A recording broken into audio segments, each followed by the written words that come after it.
Okay, I spared you folks the, having to endure watching me mix epoxy. It's about as interesting as watching grass grow or paint dry. So, and anyway, I may have said this before, but bear with my redundancy here. I'm using a slower epoxy. I'm not using like the 5-minute stuff. Like, I love this 5-minute stuff. It is so freaking cool when you need something just right away. But this is something. That is completely inappropriate for this, because you need time to work with this. So what I'm going to do, everything's already been test fit and I've trimmed here and there and so on and so forth. So I'm going to put this on here and epoxy it where the old heat rivet were originally done by the factory. So I'm going to set this here and go to town. So here we go.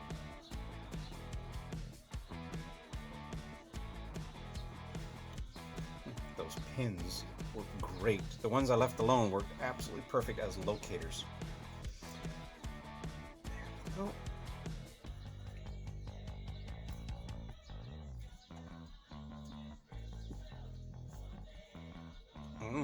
Look at this. Wow. This is actually turning out really nice. Almost nicer than I had anticipated.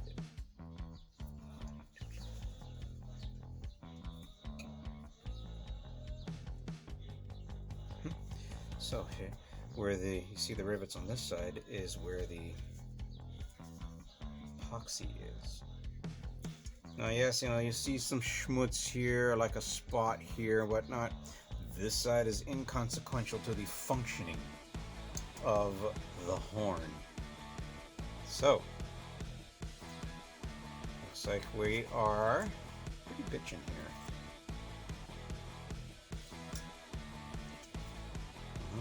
The ends are fitting nicely. Now, we wait. But while I still have epoxy, I'm going to see about taking care of that split that I'd created. Right there. There we go. Yeah, that was not one of my most proud moments. So, see if we can get epoxy inside this crack. Does this crack all the way through? Oh, yes it does. Maybe I can get some in from the other side as well. I should be careful with this, since I don't have any heat on it. Alright, well, talking about it ain't going to get anything done, so here we go.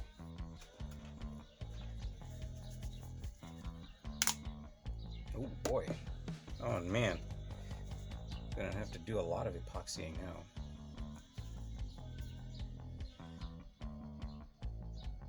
Let's see if we can get it to flow into this crack. Push it in. Now, I'm not concerned with the with this over sort of well,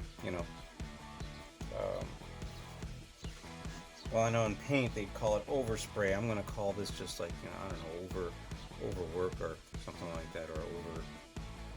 Hey everyone.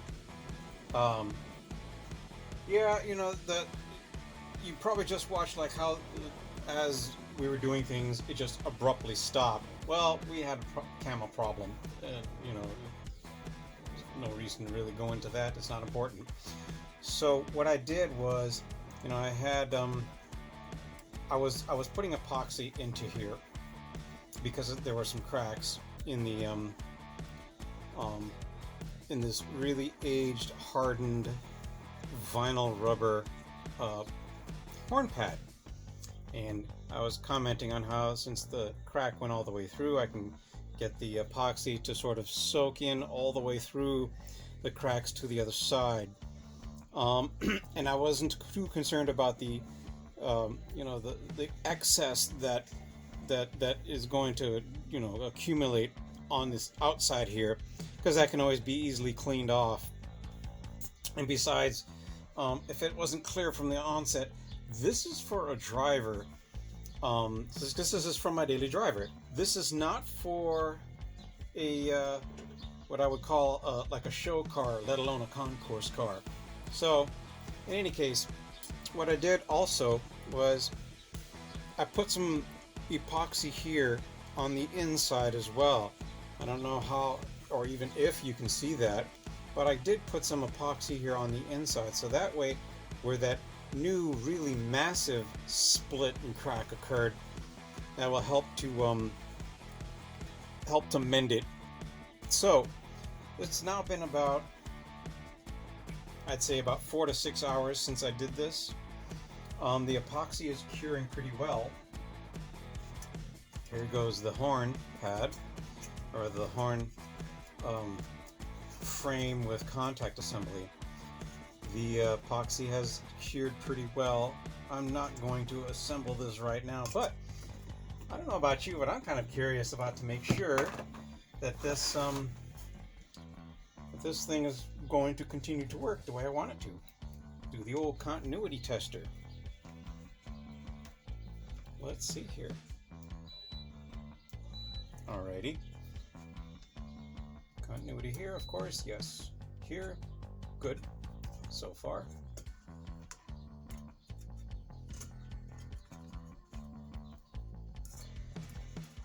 Come on now. Whoops. There we go. This will work.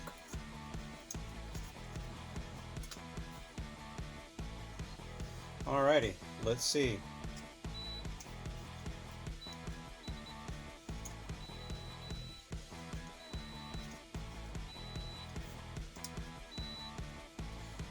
Seems to me like this is working the way it should. Excellent. So what I'm going to do is I'm going to let this finish curing overnight. So this will go into day 3. What I did with off camera, I cleaned this up a little bit. The earlier video will show that, yeah, there's some schmutz on the outside of this. So I did clean this up a little bit. Again, as I said, this is a driver. This is not this is my daily driver, my grocery getter. It does not need to be absolutely pristine, beautiful, and perfect. If it were, it probably would be for somebody else, because someone would say, hey, I need to steal that car. So in any case, let's call it a day.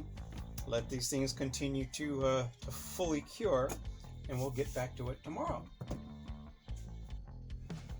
It is now time to put the cover onto the contact assembly. Now what I'm going to do is, seeing how I got these cracks here, I'm going to use a fair amount of heat on this, and I'm also going to heat this up a little bit, so that way when this makes contact, this thing doesn't suck the heat away from this. So hopefully this will stay pliable longer. I mean, you can, yeah, it's pretty hard. So let's see if we can still salvage this.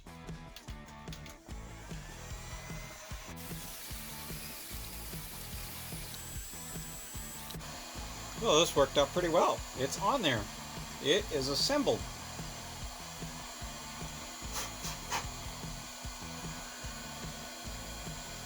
There still seems to be space to, oh yeah, there it goes. Alrighty, now I'm looking at this part of it here, the bottom edge, and when the horn is depressed, it wants to expand, which I expected. Which is why when I reassemble this thing, I'm going to put a bead of silicone along this bottom edge, and then slip this right into where that right into where this ridge meets up with the cover. Wow. Now I gotta wait for this thing to cool.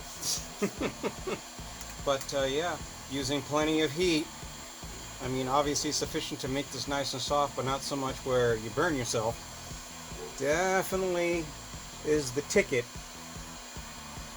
Have this thing, you know, regain enough pliability to where it can be manipulated and stretched out. Well, you know, just yeah, kind of stretched out over this cover. Well, let's see. I'm kind of a stickler for double checking things every step of the way to make sure that every stage is met with success.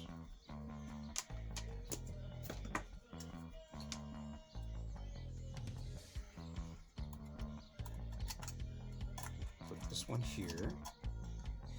We'll put this one where it would mount here, probably. There we go. Now,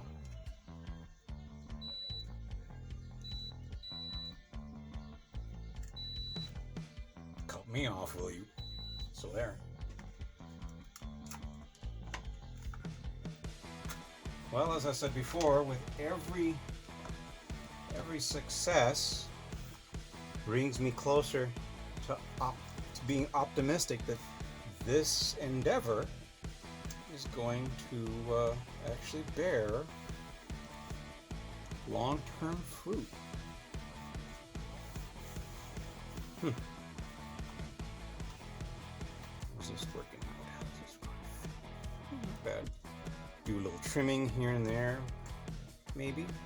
But then again, this is going to be sitting inside the steering wheel, right?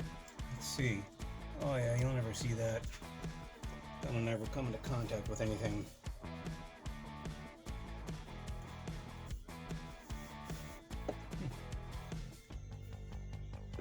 Pitching.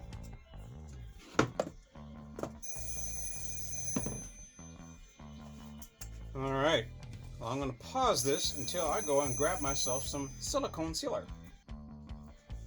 So I'm all set up here with, you can probably see I got a block and some pieces of paper and things like that. Well, seeing how I'm going to be putting adhesive right along this edge on the inside, I need to figure out some way on how I can keep this thing in such a position and stable to where once I put that adhesive on there, I can put some weight on it and let it sit for a while. So there you are. So probably figuring this part out of it took me longer than actually doing this, but let's see. Let's see what we can do in terms of getting this thing done. Now what I'm using here is a standard clear RTV silicone sealer adhesive. Since it's an adhesive, I'm hoping that it'll adhere the cover onto the base. And since it's silicone, it'll have inherent flexibility. So, let's get started here.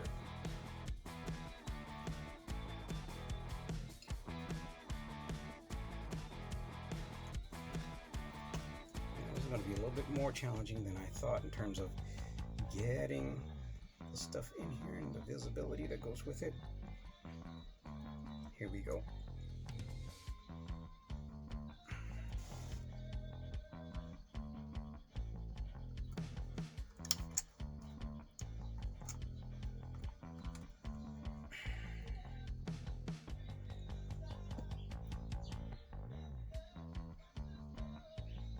There. Okay, let's see now.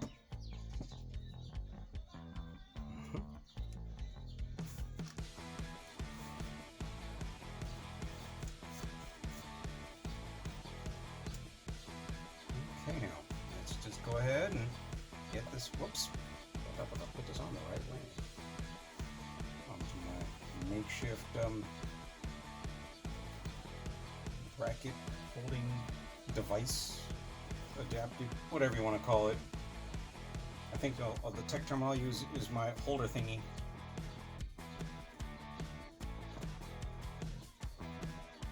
Come on now. No, you want this to be nice and sturdy.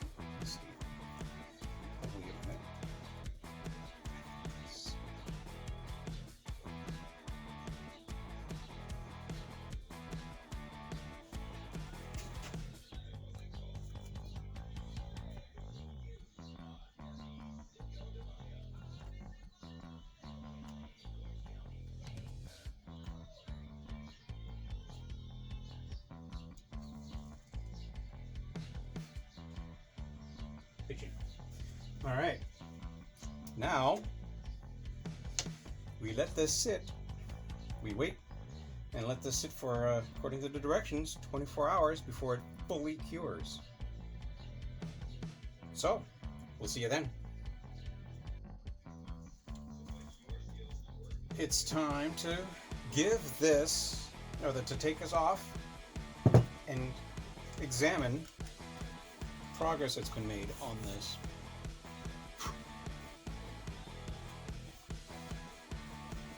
Looks like it's working. Let's see. Yep. Oh yeah, lots of movement. Let's see. One last test with this, and then we'll stick it on the car. Let's do it this way, huh? Not that it'll actually be any worthwhile to see what the display says, but nevertheless, just to show. Good. Now,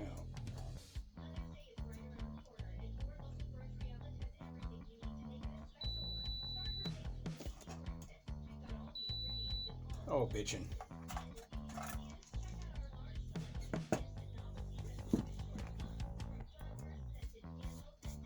Well, once I get it in the car and it actually works, I will declare this to be a success. In the meantime, during the whole process of my trying to come up with a solution and a replacement for this horn pad, I did manage to find another horn pad that was of the same color, as you can see. It's the same color. It has a different script on it though, where it says Chevrolet. It's in block letters as opposed to sort of a handwritten script. But this also had an issue where it was shrinking, and I've already removed this. Fortunately, this is a lot more flexible than that one, but not as flexible as this from 30 years ago. In the process of taking this apart, one of the things I noticed was this looks like it had some sort of galvanized coating on this. So I wondered, why would this have a galvanized coating if this is stainless steel? Well, it turns out it's not stainless steel. GM actually went and started making this contact piece out of standard steel and then simply galvanized it in order to prevent it from rusting. Now, since the insulator appears to be entirely intact, well, there's a piece right there where it broke, a section rather, but other than this one spot right here,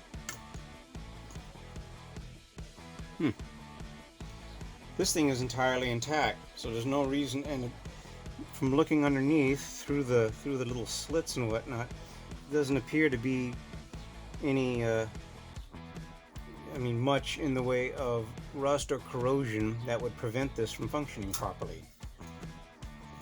Just to be sure, let's see.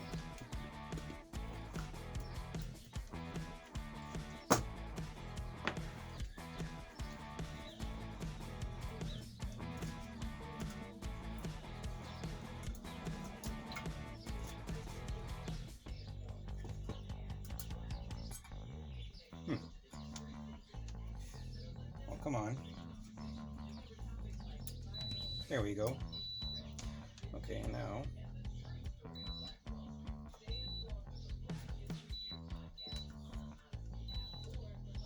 Yeah, it's already working. The issue with this was that, other than it having the wrong script, this was starting to peel out. This was starting to peel up. You can kind of see when you look at this closely enough, probably from about this angle here. Let's see. I don't know how well you can see that with the light. Wait a minute. That might help. Oh yeah, that helps a lot. Yeah, you can kind of see right there where this area here, this area right here, started bending downward. You can't really see it here. I suppose if you looked at now, it's really hard to see on the camera, on the video. Oh well, yeah, there we go. You can kind of see how it's irregular from here to here.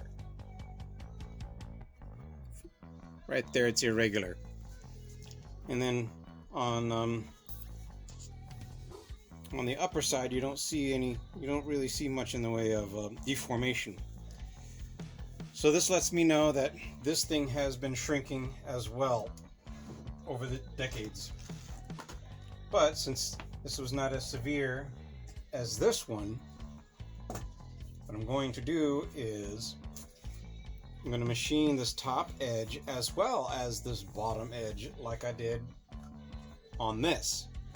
The only difference is, since this is not as severely warped and as severely shrunk and hardened as that one, I'm going to leave these, this bottom piece here in place. I'm not going to cut it off like I did on this one. I just may put a dab of something there just to keep that one little piece there so I don't lose it. We'll see. Maybe a little bit of rubber cement or something. Some Yaska essentially that'll keep it in place. Anyway, well, let's say we put this in the car and see what happens. I know what you're thinking. Well, why not just take this thing, swap this with this and then use this cover? It's like, well, I could do that, I suppose, but the way I see it is, if this thing should fail again and I have this all repaired, then what I can do is just a quick swap. This just simply needs a little, a fair amount of cleaning so that the outside of it looks pretty good, so that way the outside looks as well as the inside. So that's why I'm not going to swap these out. I'm gonna stick with what I got. Here we go. All right, the horn pad is installed in the car. Looks pretty good overall. Let's give it a test, shall we? Oh yeah, that's what I'm talking about. Oh, by the way, did I fail to mention that I put in some replacement horns that are obviously not standard or factory? Oh, this is much better. Yes, this will definitely work out the way I want it to. Right, well, thank you so much for watching, and let me know what you think. Yeah, I know the video is probably a bit long, but other than that, let me know if this has been helpful to you. You can barely see that there's where it's been originally cut. Anyway, so just, yeah, let me know what you think, and stay on the road and stay safe.